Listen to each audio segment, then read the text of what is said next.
When history shows us moments of collapse, the people who endured weren't always the strongest or the most heavily armed. They were the ones who understood order and priorities. In every disaster, whether it was ancient cities under siege, the Dust Bowl migrants, or modern-day blackouts, those who lived through it were the ones who knew what to focus on first.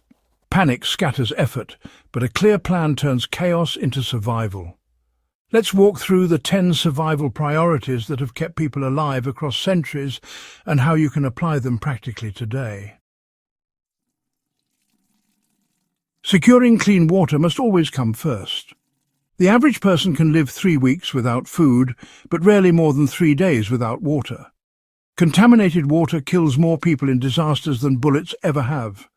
Historical accounts from besieged cities tell of disease spreading faster than starvation because of polluted wells.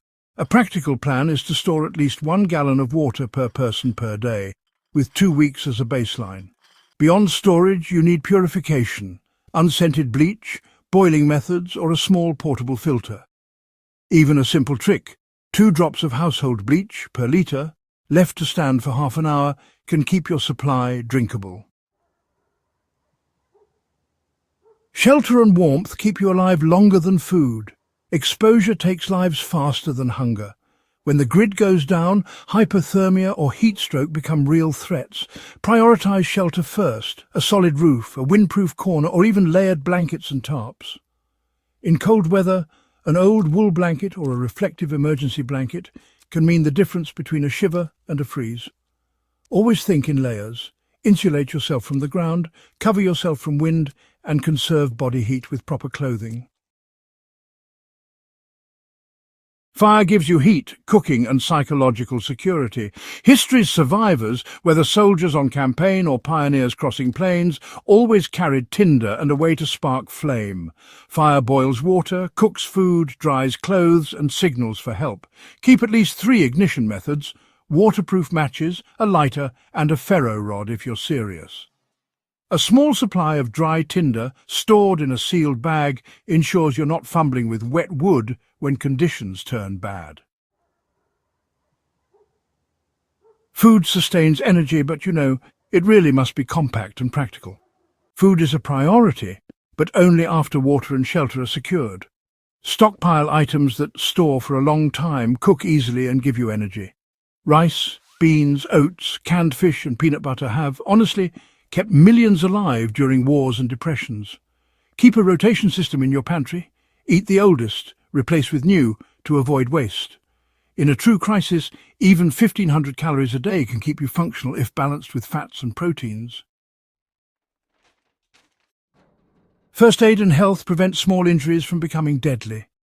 In the trenches of World War I, more soldiers died from infection than bullets.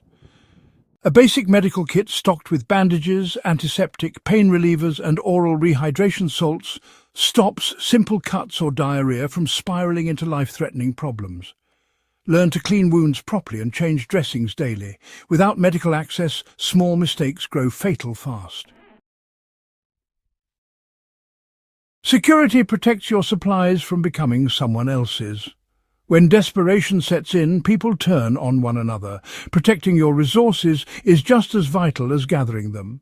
Simple measures, reinforcing doors with a wooden bar, installing cheap solar motion lights, or creating noise traps with cans and string, can deter intruders. Historical sieges prove that it wasn't always the strongest fighters who lasted longest, but those who guarded resources carefully and stayed alert.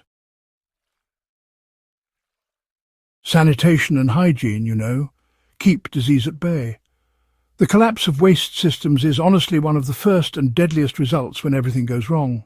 Human waste, garbage and stagnant water, these things breed outbreaks.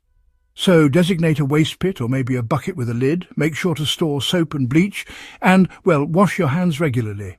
Even during medieval plagues, those with cleaner habits often survived at higher rates.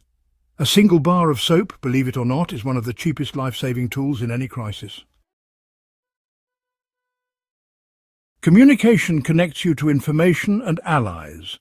Isolation is dangerous. A small battery-powered radio or hand-crank unit can keep you informed about relief efforts, weather patterns or nearby risks.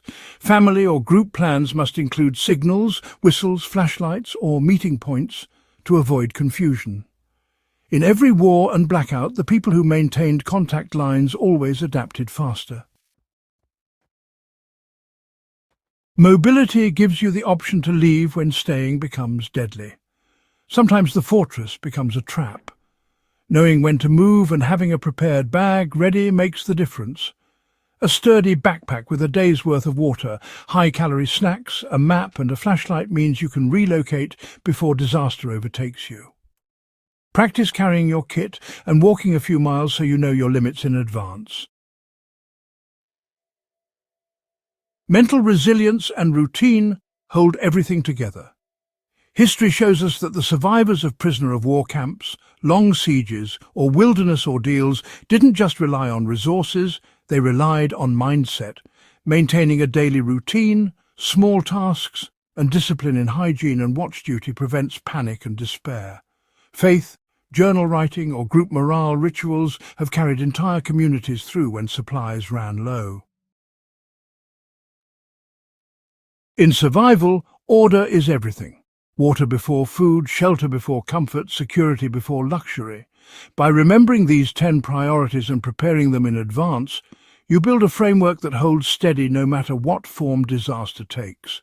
If you found this guide valuable, subscribe to In the Beginning and share it with others who take history and preparedness seriously.